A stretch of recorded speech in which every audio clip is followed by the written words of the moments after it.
Hello everyone, welcome to Doubtnut में सभी प्यारे प्यारे बच्चों का स्वागत है। क्या हाल चाल, कैसे हैं आप सभी लोग।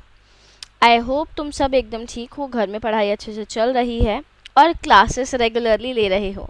जल्दी से कमेंट सेक्शन में आ जाएंगे क्योंकि मैं आ चुकी हूँ और फाइनली आज हम लोगों का एक नया चैप्टर शुरू हो रहा है। यार ये चैप्टर ना आई पर्सनली फील कि बहुत सारे बच्चों को पढ़ना चाहिए। मतलब चाहे एग्ज़ाम में हो चाहे ना हो, बट आपको ये चैप्टर पढ़ना चाहिए क्योंकि ये चैप्टर है एपीजे अब्दुल कलाम के बारे में। उनका बचपन कैसा रहा, उन्होंने अपने बचपन में क्या क्या सफ़र किया, बड़े हो के उन्होंने क्या क्या चेंजेस इंट्रोड्यूस करे। और मतलब एपीजे अब्दुल कलाम की ना बात ही कुछ और थी। वो हर धर्म को इक्वल मानते थे। ऐसा नहीं था कि भैया हिंदू बहुत ज़्यादा बड़े हैं, मुस्लिम बहुत ज़्यादा बड़े हैं। वो हर धर्म को इक्वालिटी देते थे, डिस्क्रिमिनेशन के खिलाफ थे। बहुत कुछ अच्छा इन्होंने किया था अपने जीवन में। जब तक ये थे इन्होंने बहुत कुछ अच्छा किया, और जब ये नहीं है तब भी हम इनके बारे में पढ़ रहे हैं। दैट मीन्स ये बहुत ही अच्छे इंसान थे। तो आज का चैप्टर है माय चाइल्डहुड। मेरा नाम राधिका सहगल है and I welcome you all to my session. Let's start our class. My childhood के ऑथर हैं एपीजे अब्दुल कलाम, ठीक है। और ये जो हमारा चैप्टर है ना, उनकी एक बुक से लिया गया है, wings of fire. Wings of fire उनकी बुक है जिसमें से हमने एक ट्रैक्ट उठाया है, यानी कि एक हिस्सा उठाया है, एक चैप्टर की में वो हम पढ़ रहे हैं, ठीक। अक्सर बच्चों को लगता है कि एपीजे अब्दुल कलाम का नाम एपीजे अब्दुल कलाम ही है। That's not the reality. उनका नाम कुछ और है, काफ़ी बड़ा है। मतलब ये तो शॉर्ट फॉर्म है। जैसे पीके बंसल होता है, पुरुषोत्तम कुमार बंसल जैसे, वैसे ही एपीजे अब्दुल कलाम है। अबुल पाकीर जैनुल अब्दीन कलाम, एपीजे अब्दुल कलाम, अबुल पाकीर जैनुल अब्दीन अब्दुल कलाम। काफ़ी बड़ा नाम है, बट ठीक है, इसके पीछे की भी एक हिस्ट्री है, वो हम अभी देखेंगे। तो मुझे बताओ तुम लोगों का बचपन कैसा था। How was your childhood. मतलब अभी तो तुम यार बड़े हो गए, 9th में आ चुके हो, तो 6, 7, 8 तक मान लेते कि बचपन था। मतलब वो जो बच्चों बच्चों वाला बचपन नहीं होता कि गुड्डा गुड्डी के साथ खेलते हैं, चलो मम्मी मुझे कार दिलाओ, रोड पर ही रोने लग जाते हैं, वैसा वाला बचपन। कैसा गया तुम्हारा बचपन, जल्दी से बताओ। 7th 8 तक का जो बचपन था वो कैसा गया। अभी तो तुम थोड़े से मैच्योर हो गए होगे, हल्के से मैच्योर, कि दुनिया में क्या है, पढ़ाई कैसे करनी है, मार्क्स स्कोर करने हैं। तो अभी तो तुम थोड़े से समझदार हो गए हो। तो पहले का बचपन कैसा था। ऑल्सो आज की क्लास में हम लोग पढ़ेंगे अबाउट दी चैप्टर। ऑथर तो आपको पता ही है, डिटेल्ड एक्सप्लेनेशन करेंगे और छोटी सी क्विज भी होगी, ठीक है। वील ट्राई कि मैक्सिमम पोर्शन आज कवर हो जाए, ठीक है। वील ट्राई मैक्सिमम पोर्शन आज कवर हो जाए। आ जाते हैं आगे। फिर बच्चों का बचपन अच्छा ही गया होगा आई गेस, ख़राब तो नहीं जाता है जनरली लोगों का। Let's start. Can you think of any scientist who have also been statesman. क्या आप किसी साइंटिस्ट के बारे में जानते हो जो कि पॉलिटिशियन भी रह चुके। स्टेट्समैन यानी कि स्टेट को रिप्रेजेंट करने वाले पॉलिटिशियन, नेता, राजनीतिक नेता भी रह चुके हों। क्या आप ऐसे किसी को जानते हो। हाँ, APJ Abdul Kalam. APJ Abdul Kalam whose projects in space. APJ Abdul Kalam जिनके प्रोजेक्ट्स स्पेस में, डिफेंस में यानी कि प्रोटेक्शन जो हमारी आर्मी है, and nuclear technology guided India into 21st century, became our 11th president in 2002। 2002 में 11वें प्रेसिडेंट बन चुके थे एपीजे अब्दुल कलाम। 21st सेंचुरी में हमें गाइड किया न्यूक्लियर टेक्नोलॉजी से, बहुत सारे स्पेस के प्रोजेक्ट से डिफेंस को स्ट्रॉन्ग किया। तो ये सारी चीज़ें हमारे अब्दुल कलाम जी ने की थी। कलाम साहब 2002 में हमारे 11वें प्रेसिडेंट बने थे। In his autobiography, self written life story, autobiography यानी कि आत्मकथा, उन्होंने अपनी आत्मकथा में लिखा विंग्स ऑफ फायर में he speaks of his childhood. Wings of fire उनकी एक ऑटोबायोग्राफी है, यानी कि आत्मकथा की किताब है, जिसमें उन्होंने लिखा कि मेरा बचपन कैसा गया। उन्होंने अपने बचपन के बारे में सारी चीज़ें वहाँ हमें बताई हैं। जितना अभी पढ़ा उसके बेसिस पे एक छोटी सी क्विज करते हैं, फिर आगे चलते हैं। First question, APJ Abdul Kalam was APJ Abdul Kalam was 11th President of India, Prime Minister, Chief Minister, Vice President. APJ Abdul Kalam कौन थे? 11वें president, prime minister, chief minister, vice president. कौन थे भैया APJ Abdul Kalam?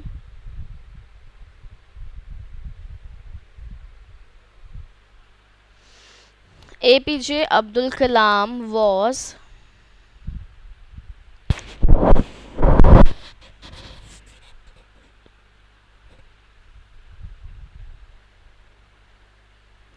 Next question, this story is about, ये तो भाई common sense का क्वेश्चन है भाइयों और बहनों, ये तो भाई कॉमन सेंस का क्वेश्चन है, गलत मत दे देना please. This story is about, ये जो कहानी है किसके बारे में है?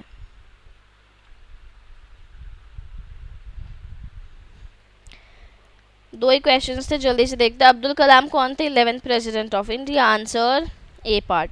नेक्स्ट क्वेश्चन, ये स्टोरी किसके बारे में? APJ अब्दुल कलाम के बारे में। Answer B part. खत्म क्विज। आ जाते फर्स्ट पैराग्राफ पे। I was born into a middle class Tamil family in the island town of Rameswaram in the erstwhile Madras state. तो भैया मैं कहाँ पैदा हुआ था? रामेश्वरम में पैदा हुआ था मैं। एक मिडिल क्लास यानी कि नॉर्मल फैमिली थी हमारी, तमिल फैमिली से बिलोंग करता हूँ मैं, जो कि रामेश्वरम में पैदा हुआ था। ठीक है, कहाँ पैदा हुआ था? रामेश्वरम में, जो कि पहले मद्रास स्टेट के अंडर था। ठीक है, मद्रास स्टेट के अंडर था। My father Zainul Abdeen had neither much formal education. मेरे पिताजी जैनुल अब्दीन हैड नाइदर, या फिर नीदर भी बोलते हैं, मच फॉर्मल एजुकेशन। मेरे पिताजी के पास ना ज़्यादा फॉर्मल एजुकेशन थी, ना ही ज़्यादा वेल्थ थी, ना ही ज़्यादा अमीर थे, ना ही ज़्यादा पढ़े लिखे थे।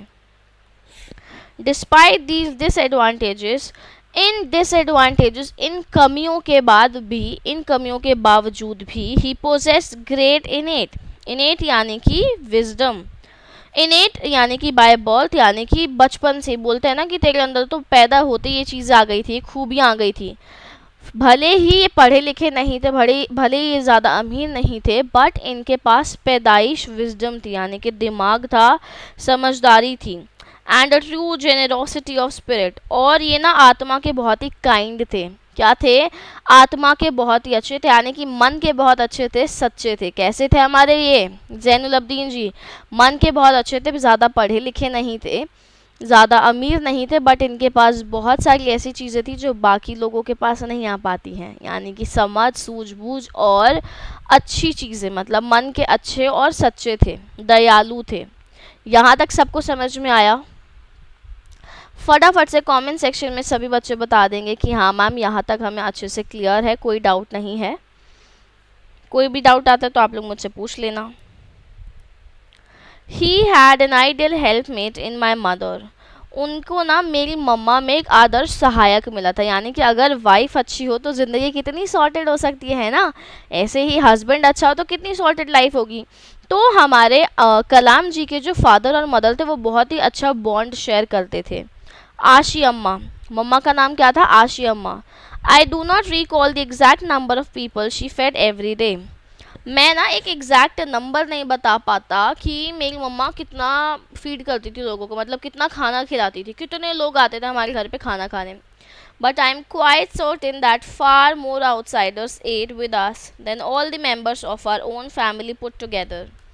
बट एक चीज़ के लिए तो मैं बहुत ज़्यादा श्योर हूँ कि हमारे घर में ना जितने लोग थे उससे डबल ट्रिपल कुछ लोग होते होंगे जो बाहर के होते थे, हमारे घर खाना खाने आते थे।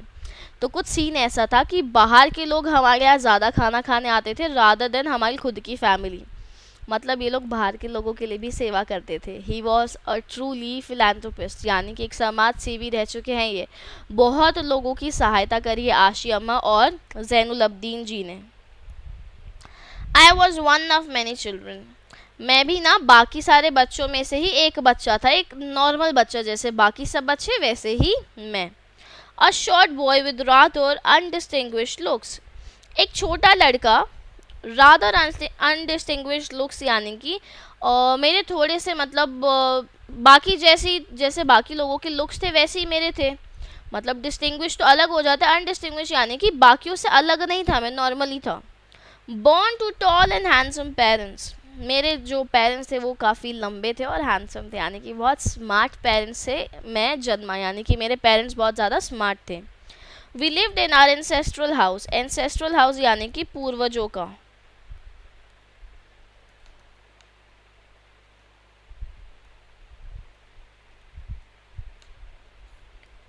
एंसेस्ट्रल हाउस यानी कि पूर्वजों का घर। बेटा पूर्वज यानी कि दादाजी दादी जी, बड़े लोग जो है ना घर के, मतलब दादा दादी टाइप्स, पर दादाजी, उनका घर। Which was built in middle of 19th century, भाई 19th सेंचुरी, और अभी 21st सेंचुरी की बात चल रही है ऑलमोस्ट, तो 19वीं सदी में बना था घर, अभी तक चल रहा था। तो घर बहुत ही बढ़िया था, अंबुजा सीमेंट से बनाया होगा। It was a fairly large पक्का हाउस, वो जो घर था काफ़ी ज़्यादा बड़ा था और पक्का हाउस था। Made of limestone and brick on the mosque street in Rameswaram, चूना पत्थर जो होता है ना और जो ईंटें होती है पक्की पक्की, उससे बना था हमारा एक घर रामेश्वरम की मस्जिद वाली गली में। कहाँ? रामेश्वरम की मस्जिद वाली गली में एक घर बनाया गया था।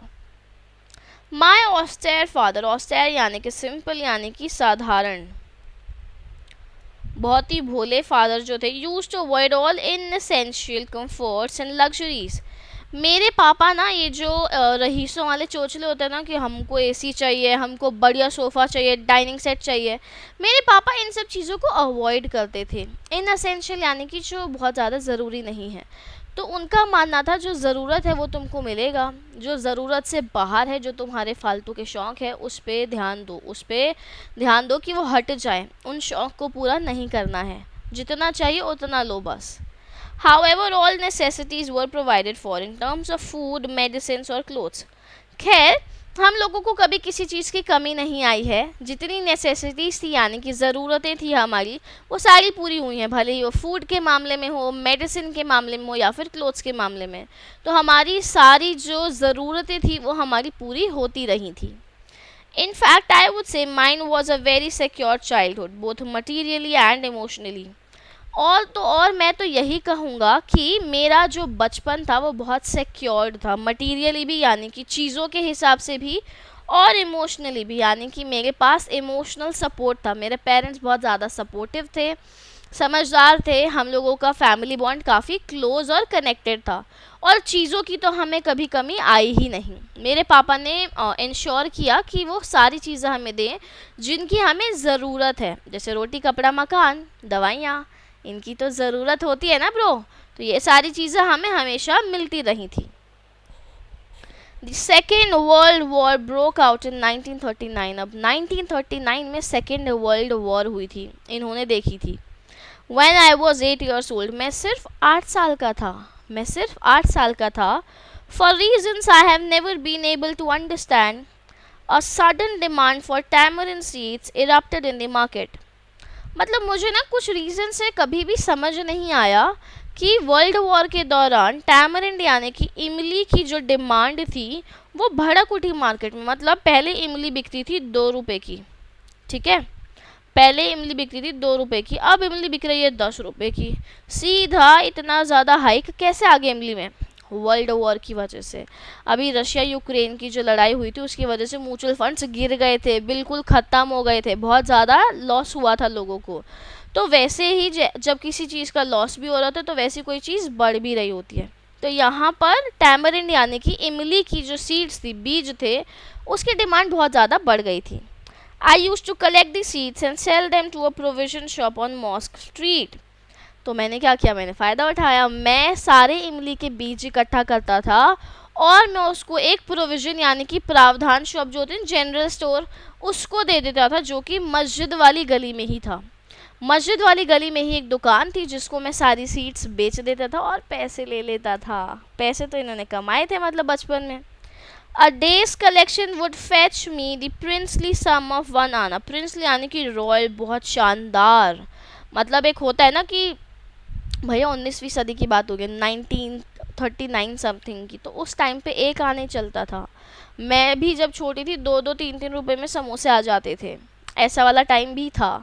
अभी तो 10 रुपये 15 रुपये का समोसा आता है बाहर नॉर्मल, तो ऐसा टाइम था कि इनको जब एक आना मिलता था ना, फेच यानी कि लाना, तो एक दिन का कलेक्शन इनको पूरा एक आना दिला देता था भाई, पूरा एक आना।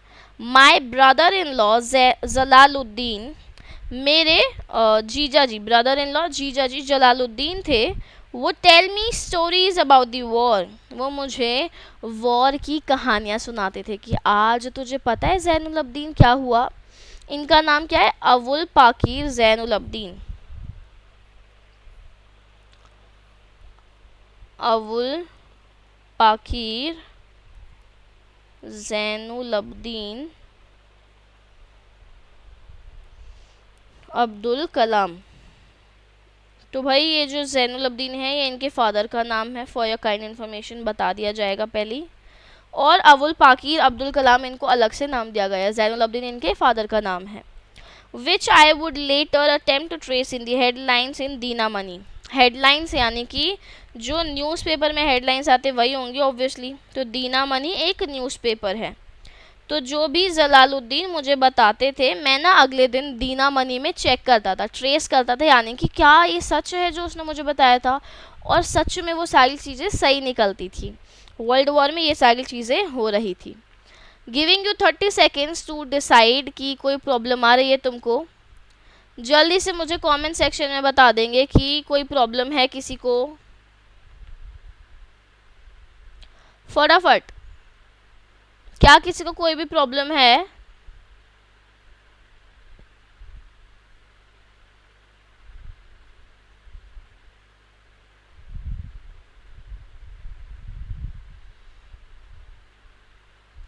आई होप कोई भी डाउट नहीं है। इनकेस बच्चों को नहीं पता है कि भैया रामेश्वरम एग्जैक्ट कहाँ है, तो तमिलनाडु में पंबन आइलैंड के ऊपर हमारा रामेश्वरम है, मतलब एक छोटा सा टाउन है, काफ़ी सुंदर है, खूबसूरत है। वहाँ की एक बहुत फेमस ब्रिज है, I am not sure about the name. Rameswaram temple भी बहुत फेमस है वहाँ का। एक ब्रिज आती है, तुमने कभी चेन्नई एक्सप्रेस देखी है? उसमें एक ब्रिज आती है और उस ब्रिज के पूरे नीचे पानी पानी होता है, बहुत गहरा समुद्र टाइप्स होता है, बहुत ही ज़्यादा सुंदर व्यू होता है। तो कभी अगर तुमने मूवी नहीं देखी तो गूगल पे जाकर देखना, रामेश्वरम टेम्पल बहुत फेमस है, ब्रिज बहुत फेमस है। ब्रिज का नाम मुझे बिल्कुल याद नहीं आ रहा है, बाकी कल की क्लास में हम लोग शेयर कर लेंगे वो पिक्चर कि भैया ब्रिज कैसी लगती है, रामेश्वरम कैसा है। थोड़ी सी जनरल नॉलेज भी होनी चाहिए क्लास के साथ साथ, इसीलिए बता रही हूँ। चलिए आ जाते हैं आगे, अगर कोई डाउट नहीं है। फर्स्ट क्वेश्चन है क्विज का। As per the extract Kalam's family was, इस एक्सट्रैक्ट के हिसाब से कलाम की फैमिली कैसी थी? इस एक्सट्रैक्ट के हिसाब से कलाम की फैमिली कैसी थी? जल्दी से बताएंगे कमेंट सेक्शन में।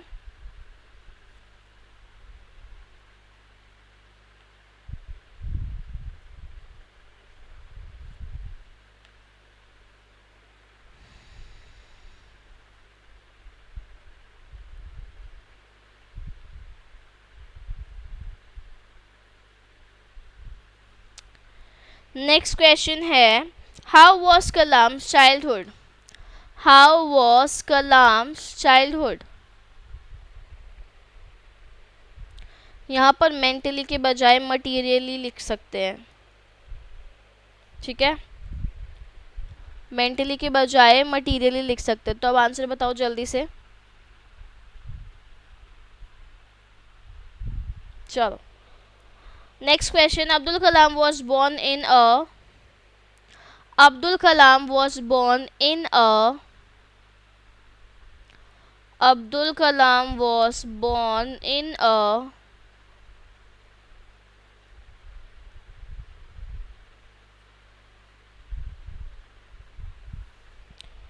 चलो भाई आंसर्स देख लेते हैं। फर्स्ट क्वेश्चन, कलाम की फैमिली कैसी थी? जेनरस थी, हेल्पिंग थी, काइंड थी, तो आंसर डी पार्ट। आंसर क्या हुआ?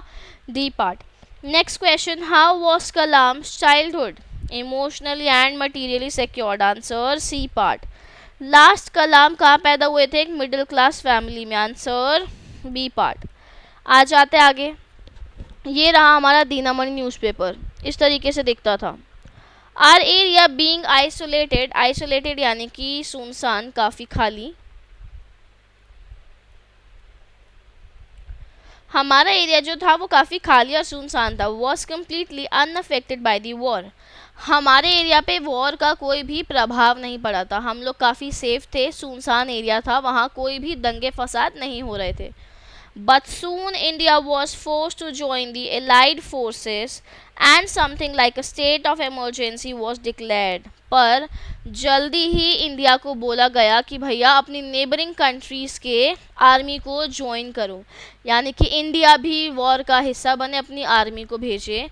और स्टेट ऑफ इमरजेंसी डिक्लेयर हुआ था कि ये इमरजेंसी सिचुएशन है, कुछ भी हो सकता है, लोगों की जान भी जा सकती है, लोगों को खाने के लाले भी पड़ सकते हैं, यानी कि खाने को कुछ नहीं मिलेगा, रहने की जगह ख़राब हो सकते हैं, दंगे फसाद हो सकते हैं। स्टेट ऑफ इमरजेंसी उसे बोलते हैं। The first casualty came in the form of the suspension of the train halt at Rameswaram station. Rameswaram station जो था वहाँ पर सबसे पहले ट्रेन हॉल्ट यानी कि रुकना, ठीक है। सबसे पहले रामेश्वरम स्टेशन पे ट्रेन रुकी और वहीं से पता चला कि बहुत सारी डेथ्स हुई हैं। कैजुअलिटी यानी कि deaths.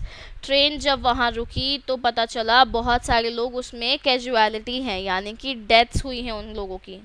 The newspapers now had to be bundled and thrown out from the moving train on the Rameswaram road between Rameswaram and Dhanushkodi.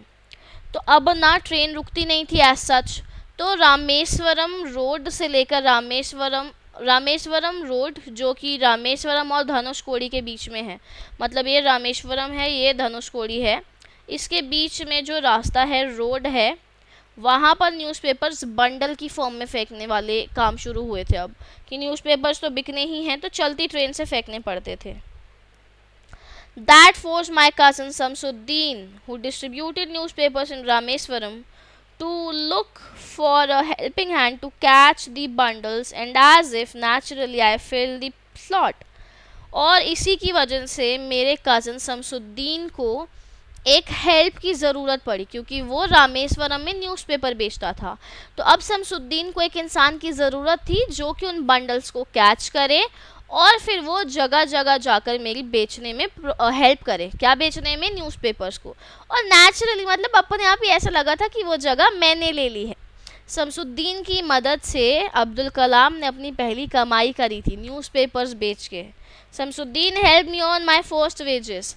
पहली जो तनख्वाह थी मेरी, जो कमाई थी, वो मैंने शमसुद्दीन की मदद से कमाई थी। Half a century later I can still feel the surge of pride in my own money for the first time. Almost आधी सेंचुरी बाद भी मेरे अंदर गर्व और गौरव की वो लहर है कि मैंने खुद से कमाया था पहली बार। वो होता है ना कि अरे मैंने कमाया है, अलग ही रुतबा, अलग ही घमंड सा आता है थोड़ी देर के लिए कि हाँ मैंने मेहनत करी है।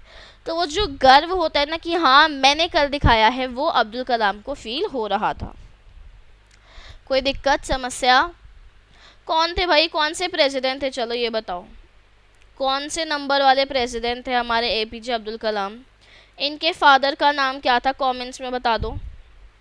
मदर का नाम क्या था और ये कहाँ पैदा हुए थे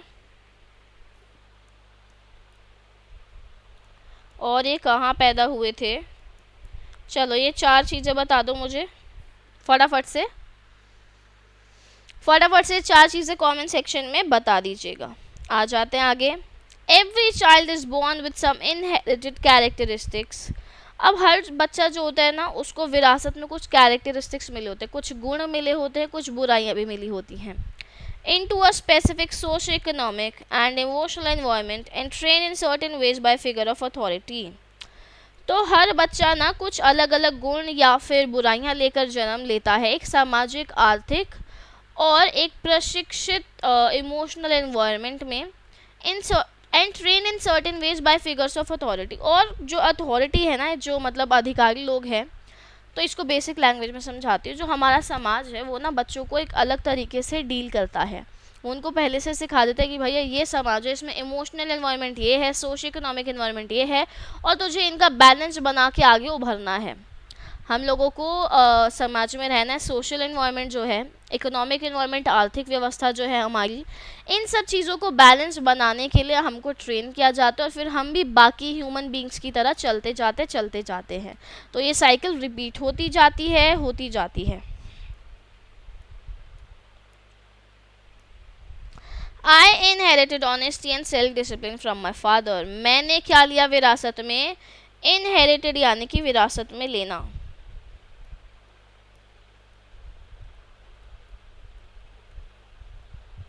जायदाद होते ना बेटा, जैसे विरासत में हमें कितना सोना मिला, वैसे ही विरासत में हमको ऑनेस्टी यानी कि ईमानदारी मिली।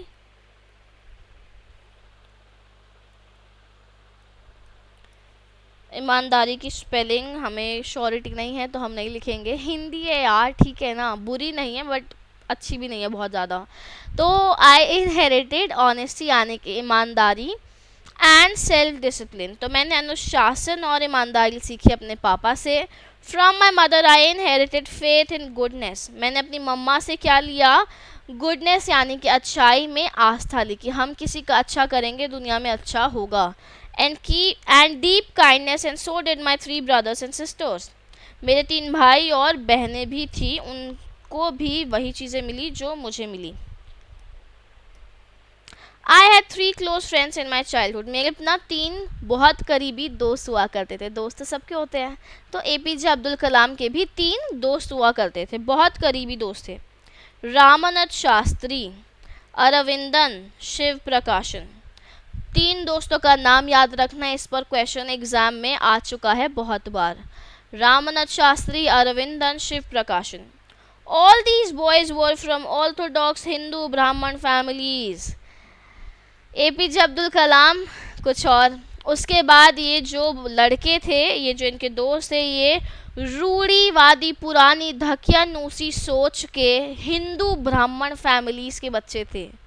रूढ़ीवादी सोच यानी कि लड़कियों को बाहर नहीं जाना, लड़कियों को सर ढक के रहना है, तुम्हें नॉनवेज नहीं खाना है, तुमको इस दिन व्रत रखना है, तुमको इतने बजे बाहर नहीं जाना है, तुमको ये करना है, तुमको वो करना है।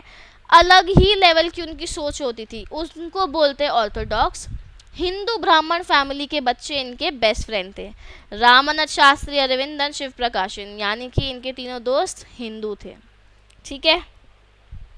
बट क्लोज फ्रेंड्स थे, ऐसा भेदभाव नहीं हुआ कि ये कौन वो कौन, कभी भेदभाव नहीं हुआ इनके बीच। As children none of us ever felt any difference amongst ourselves because of our religious differences and upbringing. बचपन में तो सब ठीक था, मतलब जब हम छोटे थे, एज चिल्ड्रन यानी कि बच्चों के रूप में जब हम थे, हमने कभी भी महसूस नहीं किया कोई भी डिफरेंस अपने बीच में, कि हमारी धार्मिक डिफरेंसेस हैं या फिर अपब्रिंगिंग अलग हुई है, यानी कि हमारा रहन सहन जो था, जो हमारी धार्मिक संस्थापन थे, उनके बेसिस पर हमें कोई डिफरेंस फील नहीं हुआ कभी भी। In fact, Ramanand Shastri was the son of Pakshi Lakshman Shastri, the high priest of Rameswaram temple. In fact, और रामानंद शास्त्री जो थे वो पाक्षी लक्ष्मण शास्त्री यानी कि महापुजारी के बेटे थे। महापुजारी रामेश्वरम मंदिर के बेटे का नाम था रामानंद शास्त्री, जो कि APJ अब्दुल कलाम के बेस्ट फ्रेंड थे। समझ में आ रहा है, रिलेट कर पा रहे हो? एक पंडित का बेटा एक मुस्लिम के बेटे से बहुत गहरी दोस्ती भी कर सकता था, ऐसा टाइम भी था। अभी तो पता नहीं क्या चल रहा है समाज में, बट उस टाइम पे ये गहरी बॉन्डिंग थी, उस टाइम पे गहरी बॉन्डिंग थी। यहाँ तक कोई डाउट है? यहाँ तक किसी को भी कोई डाउट है तो जल्दी से कमेंट सेक्शन में बता देंगे। चलिए आ जाते हैं आगे। Later he took over the priesthood. अब उसने आगे जाकर जब वो बड़ा हुआ तो उसने ये पंडिताई ले ली, यानी कि पुजारी का काम उसने टेक ओवर कर लिया। मतलब दादाजी पुजारी, पापा पुजारी, फिर आगे जाकर रामानंद शास्त्री भी पुजारी ही बन गया।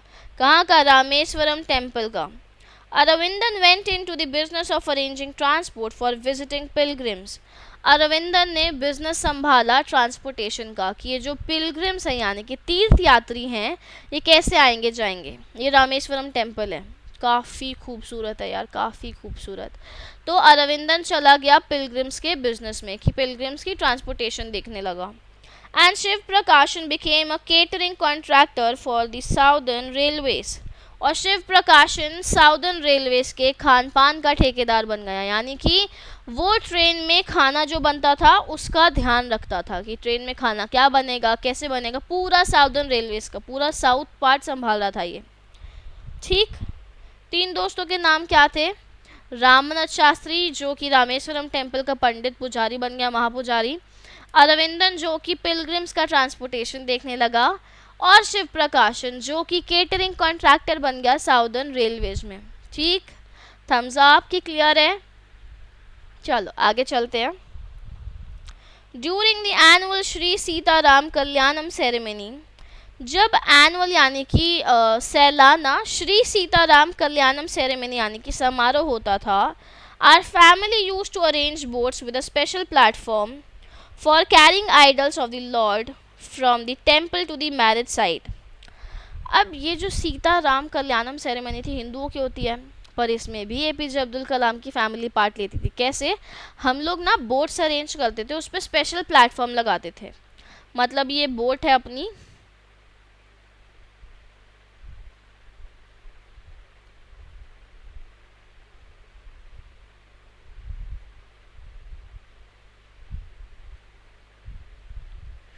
मुझे नहीं पता बोट के ये चप्पू कैसे बनता है, बट ठीक है, आई ट्राइड। ये बोट है, तो यहाँ पर ना एक स्पेशल बेंच होता था जहाँ पर हम लोग भगवान की मूर्तियाँ रखते थे। यहाँ पर भगवान की मूर्तियाँ होती थी, और वो हम कहाँ से ले जाते थे? मंदिर से मैरिज यानी कि शादी की साइड पे। कल्याणम जो होता है शादी बोलते हैं उसको। Situated in the middle of the pond called Ram Tirth which was near our house. हमारे घर के पास में राम तीर्थ था जो कि तालाब के एकदम बीच में था। तालाब के बीच में हम लोग ये मूर्तियां लेके जाते थे अपनी बोट के through. Events from Ramayana and from the life of the prophet were the bedtime stories my mother and grandmother would tell the children in our family.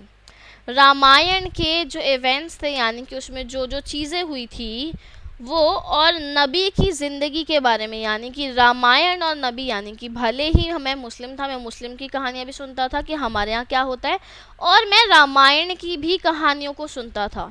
ये बेड टाइम स्टोरीज होती थी जो कि मेरी मम्मी, मेरी दादी घर के सभी बच्चों को सुनाती थी। थे तो ये इंडियन ही ना, हिंदुस्तानी थे, तो इसलिए रामायण भी पता थी, बट बीइंग अ मुस्लिम धर्म के भी पक्के थे, तो इनको नबी की भी कहानी पता थी। तो इन्होंने कभी भेदभाव नहीं किया, ये इंडिया के थे तो इंडिया के बारे में सब पता था, और ये धर्म के हिसाब से मुस्लिम थे तो इनको बहुत उनकी चीज़ें भी पता होती थी।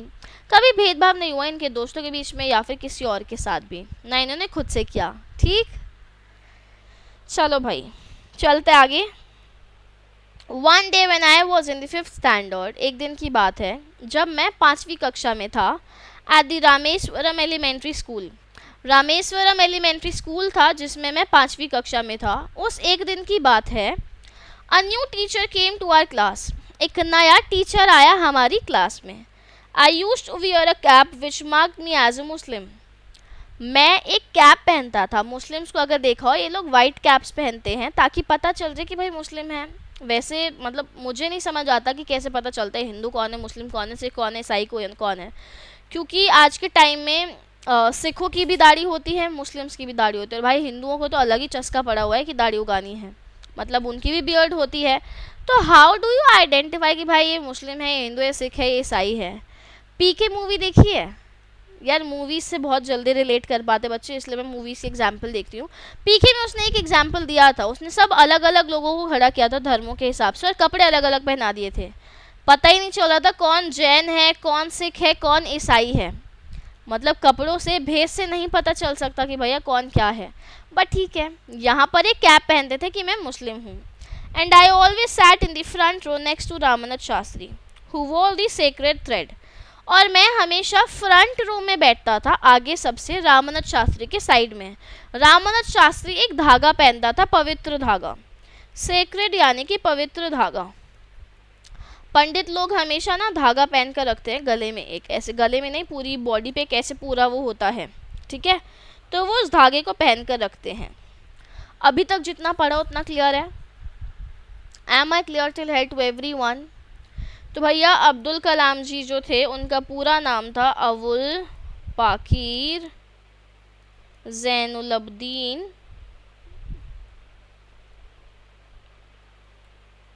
अब्दुल कलाम। ठीक है, जैनुलब्दीन इनके फादर का नाम भी था। इनके फादर का नाम था। आशियम्मा इनकी मम्मा का नाम था। ये भी बता दिया। चलो, इनके 3 दोस्त थे, रामानंद शास्त्री,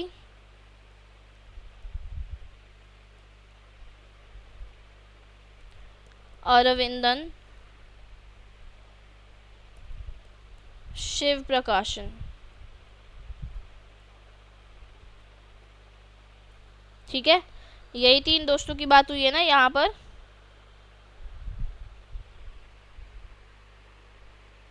ये दें, शिव प्रकाशन में एच नहीं आएगा। ठीक है, शिव प्रकाशन में एच नहीं आएगा।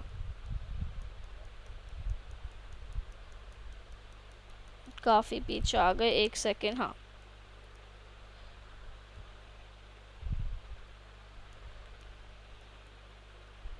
शिव प्रकाशन। रामनाथ शास्त्री पुजारी बन गए, किसके? रामेश्वरम टेम्पल के। अरविंदन जो थे पिलग्रिम्स की ट्रांसपोर्टेशन का ध्यान रखने लगे।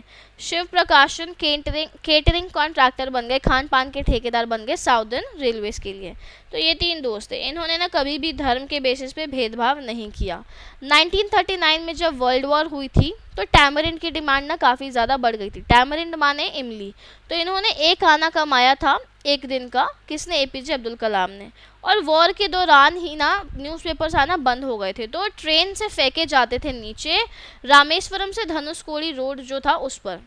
तो ऑटोमेटिकली ना शमसुद्दीन यानी कि जो कज़न थे अब्दुल कलाम के, उन्होंने बोला कि तू ये जगह ले ले और न्यूज़पेपर्स बांटने में मेरी मदद कर। तब इन्होंने अपनी पहली कमाई थी, पहली अर्निंग हुई थी इनकी, किसकी मदद से? शमसुद्दीन की मदद से। इतना हम लोग अभी तक पढ़ चुके हैं। सबको क्लियर है? आई होप तुम सब लोगों को क्लियर है। आज आते हैं आगे। The new teacher could not stomach a Hindu priest's son sitting with a Muslim boy. अब जो नया टीचर था ना वो बहुत ही बदतमीज़ था, टू बी वेरी ऑनेस्ट, क्योंकि उसने क्या किया, उसको हजम नहीं हुआ, उसको डाइजेस्ट नहीं हुआ कि एक हिंदू पुजारी का बेटा एक मुस्लिम लड़के के साथ बैठ रहा है। This is not acceptable. उस टीचर के हिसाब से समाज के अलग अलग वर्ग थे, उस टीचर के हिसाब से समाज में धर्मों को बांट रखा था। तो उसने क्या किया? In accordance with our social ranking, as the new teacher saw it, I was asked to go and sit on the back bench. Social ranking यानी कि सामाजिक श्रेणी के हिसाब से, वर्ग के हिसाब से, जैसा कि टीचर को लगा, मुझे बोला गया कि मैं एंड में बैठूं, लास्ट रो में, लास्ट बेंच पे बैठूं, और रामानंद शास्त्री आगे बैठे। दोनों बच्चों को, दोनों दोस्तों को धर्म के बेसिस पे टीचर ने डिवाइड कर दिया, बांट दिया। गंदा टीचर ही तो था। He is not a good teacher, he was not a good teacher, I mean. तो मतलब उसने बांट दिया। I felt very sad and so did Ramanand Shastri. मुझे बहुत ही बुरा लगा कि यार ये क्या हुआ, ये क्यों हुआ, और रामानंद शास्त्री को भी बहुत ज़्यादा बुरा लगा। He looked utterly downcast as I shifted to my seat in the last row. वो ना बहुत ही ज़्यादा बुरा महसूस कर रहा था, नीचा महसूस कर रहा था जब मुझे लास्ट रो में बिठाया गया। The image of him weeping when I shifted to the last row left a lasting impression on me. Ramanand Shastri ना रो रहा था, लिटरली ही वॉज क्राइंग कि ये क्या हुआ। 5वीं के बच्चे ही तो थे, 5वीं होता ही क्या है, 5वीं के बच्चे थे हम बस, और मैं भूल नहीं पाया उस रोते हुए चेहरे को। रामानंद शास्त्री का वो रोता हुआ चेहरा मेरे ऊपर एक बहुत गहरा प्रभाव डाल गया, वो चेहरा मैं कभी नहीं भूला। After school we went home and told our respective parents about the incident. School के बाद हम लोग घर गए और हमने अपने अपने पेरेंट्स को बताया कि हमारे साथ ये घटना हुई है, हमारे साथ ये घटना हुई। Lakshman Shastri summoned the teacher, summoned यानी कि बुलाना, बुलाना। अब लक्ष्मण शास्त्री यानी कि पाक्षी लक्ष्मण शास्त्री यानी कि रामेश्वरम टेम्पल के महापुजारी, उन्होंने टीचर को बुलाया एंड इन आर प्रेजेंस, और हम लोग जब वहाँ थे यानी कि एपीजे अब्दुल कलाम और Ramanuj Shastri, told the teacher that he should not spread the poison of social inequality, और टीचर को झाड़ दिया, उनको समझाया कि ये ना जहर मत फैलाओ सोशल इनइक्वालिटी यानी कि असमानता का, and communal intolerance in the minds of innocent children, ये जो तुम्हारी सामाजिक असमानता है, सांप्रदायिक असहिष्णुता यानी कि ना झेलने की शक्ति को ना मासूम बच्चों के दिमाग में मत डालो, यानी कि ये गंदगी, ये भेदभाव, ये बदतमीजी ना छोटे मासूम बच्चों के दिमाग में मत डालो, टीचर को झाड़ दिया। ही ब्लंटली आस्क्ड, ब्लंटली यानी कि बहुत बुरे तरीके से,